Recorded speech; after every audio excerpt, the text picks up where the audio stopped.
Who are you to judge? Scriptures say that if I can't judge little matters, how will I judge angels and the world? I'm allowed to judge.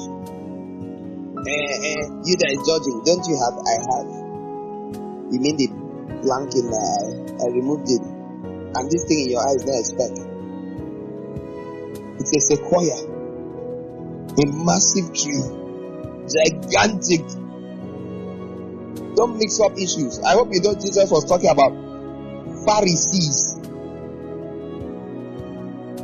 Timber carrying Pharisees. High timber. Hypocrites of the maximum order.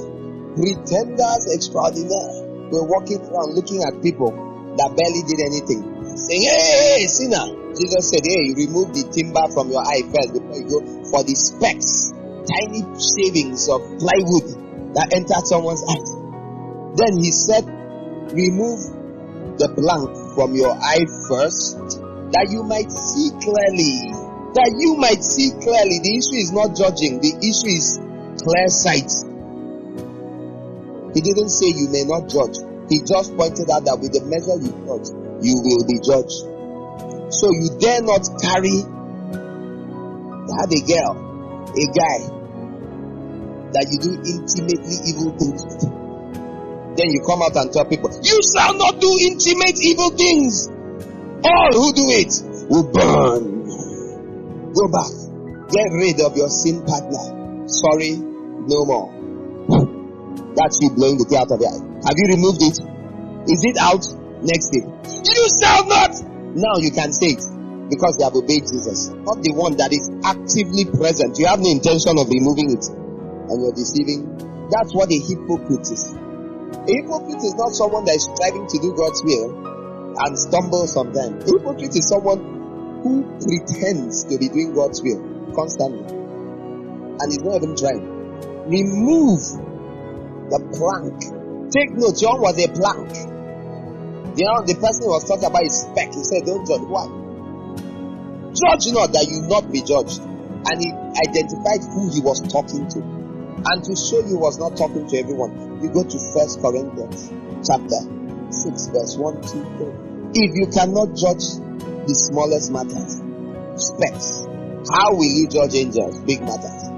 Don't you know the saints will judge the world? He asked, is there no wise person amongst you? I'm saying this to your shame, that can judge matters.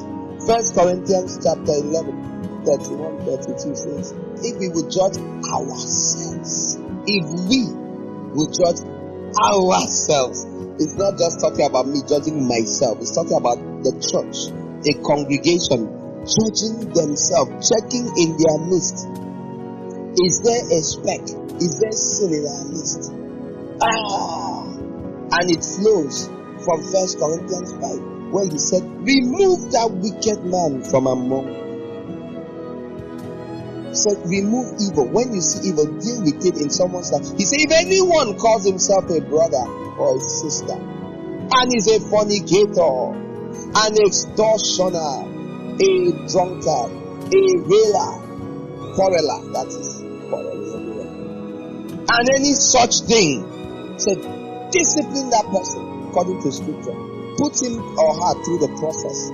Confront him or her with her sin alone. If he or she does not listen, so this is an unrepentant sinner. This is not someone that sinned. This is someone that has sinned, been confronted, and refuses to change. And take note, that sin is an obvious sin. None of those sins that can be committed in secret in your heart. That's not a heart sin. This is an action sin. If you look through that list, I can't come to you and say, I suspect there's bitterness in your heart. Depends. No, it's not. It can't be a heart that's you and God. It has to be a sin that defiles others. It has to be external. You can't extort yourself. Extortion must affect someone else. You know, when the church undergoes healing and burning and so many problems in school, nobody will be extorting money from students.